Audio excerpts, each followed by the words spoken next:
हिंदुओं में गाय नहीं खाते क्योंकि गाय को माता माना जाता है, लेकिन उनमें सुअर नहीं खाते। तो खैर मुझे क्या करना, ज्यादा बोलूंगी तो विवाद हो जाएगा। अस्सलामु अलैकुम वरहमतुल्लाहि वबरकातुहू। सवाल सुन लिया आपने। सवाल यह है और बुनियादी बात यह कही गई है कि वो गाय को माता मानते हैं, इस वजह से वो गाय नहीं खाते हैं। तो हम जब पिग नहीं खाते हैं तो बात ये जैसे कि कही जा रही है इनडायरेक्टली, वो ये कही जा रही है कि हम लोग शायद पिग को कहीं माता तो नहीं मानते हैं। पिग को, खिंजीर को, सुअर को क्या हम लोग माता तो नहीं मानते हैं? सबसे पहले एक बात सोचने वाली बात यह है कि इन्होंने जो कहा है कि वो लोग गाय को इसलिए नहीं खाते हैं क्योंकि वो माता है, और वो ये सोच रही हैं कि हम लोग जब पिग नहीं खाते हैं, पोर्क नहीं खाते हैं, तो क्या हम उसे माता समझते हैं? तो क्या ये क्राइटेरिया है कि जो चीज को माता समझेंगे वही चीज नहीं खाएंगे और जो नहीं खाएंगे वो माता समझ रहे हैं? एक सवाल उठता है, यानी जो बात आप कह रहे हो वो बात से ये सवाल उठ रहा है। लॉजिकली ये बात सवाल उससे निकल रहा है कि अगर आप हमारे बारे में ये सोच रहे हैं कि हम लोग कहीं पिग को माता नहीं समझते हो, इस वजह से हम नहीं खाते हैं, तो आप भी तो नहीं खाते हो। ये मजाक का टॉपिक नहीं होता है। खुद चेंज करें, खुद रियलाइज करें कि ऐसी चीजें नहीं बोलना चाहिए। तो समझ लीजिए, हम इसलिए नहीं खाते हैं कि कोई हम माता समझते हैं। हम इसलिए नहीं खाते हैं कि कुरान में आता है, सूरह मायदा सूरह 5 आयत नंबर 3, हुर्रिमत अलैकुमुल मैततु वद्दमु वलहमुल खिंजीर, के हराम है तुम्हारे लिए मरे हुए जानवर का गोश्त, खून, और खिंजीर का गोश्त यानी पिग का गोश्त, पोर्क, हराम है तुम्हारे लिए। हम मानते हैं कि हमारा क्रिएटर बेटर जानता है। अला यालमु मन खलक, जिसने हम सबको बनाया, क्या वो नहीं जानेगा हमारे लिए क्या अच्छा है क्या बुरा है? तो वो जानता है, उसने हमें गाइड किया कि ये मत खाओ, तो हम नहीं खाते हैं। इसलिए नहीं खाते हैं कि हम उसे माता समझते हैं। हाँ, हम तो ये मानते हैं, जैसे कुरान में आता है सूरह बकरा सूरह 2 आयत नंबर 21 में, या युहन्नास, ए इंसानो, उबुदु रब्बकुम, इबादत करो तुम्हारे रब की, अल्लज़ी खलक़कुम वल्लज़ीना मिन क़ब्लिकुम लअल्लकुम तत्तक़ून, जिसने तुम्हें बनाया और तुमसे पहले वालों को बनाया ताकि तुम परहेजगारी इख्तियार करो, नेकी इख्तियार करो। तो यानी हमें भी उसी ने बनाया, हमारे माता पिता, उनके माता पिता, सबको बनाने वाला कौन है? वो मालिक है। तो हम ये मानते हैं सारी इबादत, जो हमारी वर्शिप है, जो हमारी आस्था है, वो सब किसके लिए है? वो उस मालिक के लिए। हमें उस मालिक की इबादत करना है, माता पिता की इबादत नहीं करना है। माता पिता की खिदमत करना है। जैसे मोहम्मद सल्लल्लाहु अलैहि वसल्लम ने फरमाया कि इल्ज़महा फ़इन्नल जन्नत तहता अक़दामिहा, अपनी वालिदा की खिदमत करो क्योंकि जन्नत उसके पांव के नीचे है। तो खिदमत करना हम मानते हैं, और वालिदा की खिदमत करके वो रास्ता है जन्नत जाने का, वो हम मानते हैं। लेकिन इबादत जो है, जो हमारी, सिर्फ एक मालिक के लिए, किसी और के लिए नहीं। अब आइए मेन सवाल पे आते हैं। मेन सवाल ये है कि पिग का गोश्त क्यों मना है? तो आज 1400 साल बाद, कुरान आकर 1400 साल हो गए। वो आयत जो अभी मैंने पढ़ा, वो आयत इस दुनिया में इंसानों को रास्ता बताने के लिए आकर 1400 साल हो गए।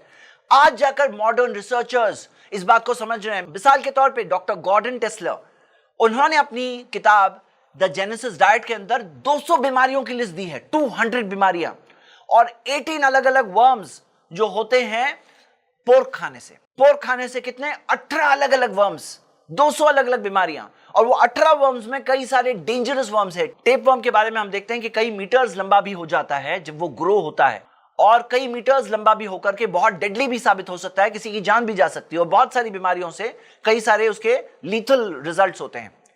आप इस रिपोर्ट में देखिए, जो साइंस डायरेक्ट के ऊपर ये जो रिसर्च पेपर दिया हुआ है, और इस पेपर के अंदर आता है pork as a source of human parasitic infection. तो पोर्क सोर्स है। आज रिसर्च पेपर्स में ये चीज आ चुकी है। आप खुद देख सकते हैं, ये पोलैंड का एक रिसर्च पेपर है, इसके अंदर भी आ चुका है कि किस तरह से पोर्क के जरिए अलग अलग बीमारियां होती है। और ये मैटर वो लोग बता रहे हैं कि एस्केलेट होते जा रहा है। जिस तरह से पोर्क कंजम्पशन बढ़ रहा है, तो बीमारियों का सोर्स भी देखा जा रहा है बढ़ रहा है।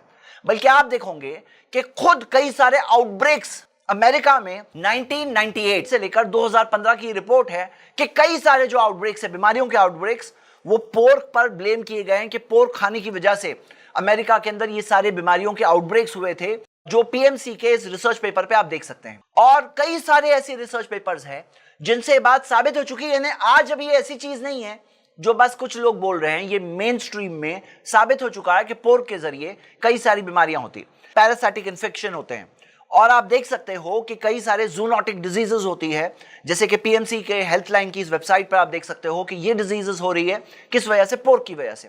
और एक बहुत बड़ा प्रॉब्लम यह है कि पोर्क के अंदर बहुत सारे high level of saturated fats होने की वजह से, चर्बी ज्यादा होने की वजह से, पोर्क खाने वालों को उनके ब्लड वेन्स के अंदर जो पोर्क की वजह से जो डिपॉजिट होता है फैट, और उसकी वजह से हार्ट डिजीजेस, हाइपरटेंशन और ये सारे प्रॉब्लम्स भी होते हैं पोर्क की वजह से। एक और प्रॉब्लम है, एक और चीज देखी जा सकती है कि पिग में एक बहुत बड़ा लव होता है फीसेस, ह्यूमन फीसेस, यानी कि इंसानों की जो पॉटी होती है, जो टॉयलेट होती है, उसको खाना, और सारे एनिमल्स की पॉटी खाना, और मरे हुए जानवरों को जो सड़ जाते हैं, कैरियन जो होते हैं, वो खाना, डेड एनिमल्स को खाना, सारी चीजों को, यहां सारी चीजों को खा के साफ करना। और ऐसे भी एनिमल्स की जरूरत थी जमीन पर, लेकिन उसका मतलब ये नहीं कि हम उनको खाने लगे। कुरान की एक आयत से हिंट मिलता है इस चीज की तरफ। कुरान की एक आयत है सूरह अनाम सूरह 6 आयत नंबर 145। इसके अंदर आता है कि औ लहमा खिंजीर, और खिंजीर का गोश्त फइन्नहु रिज्स, क्योंकि वो तो गंदगी है। तो खिंजीर के गोश्त के ताल्लुक से खास तौर से आता है फइन्नहु रिज्स, वो गंदगी है।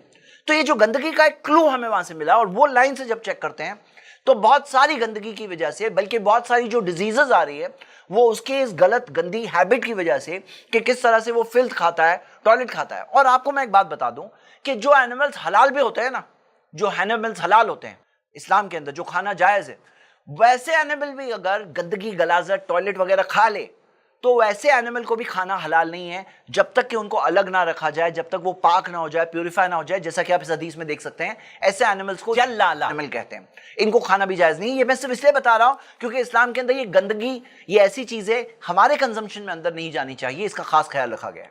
बाज रिसर्च पेपर्स में यह आया है कि इंसान जो खाता है उसका असर, जो चीज वो खा रहा है उसका असर उस पर भी होता है। तो जैसे कि हम देखते हैं कि पिग एक ऐसा एनिमल है जिसके अंदर फीमेल पिग के बारे में, जैसा कि आप इस रिपोर्ट से देख सकते हैं कि फीमेल पिग के बारे में बात यह है कि वो कई पार्टनर्स से मीटिंग करती है, और पिग्स के अंदर जो प्रोमिस्क्यूअस यानी अडल्ट्री वाला बिहेवियर बहुत कॉमन होता है।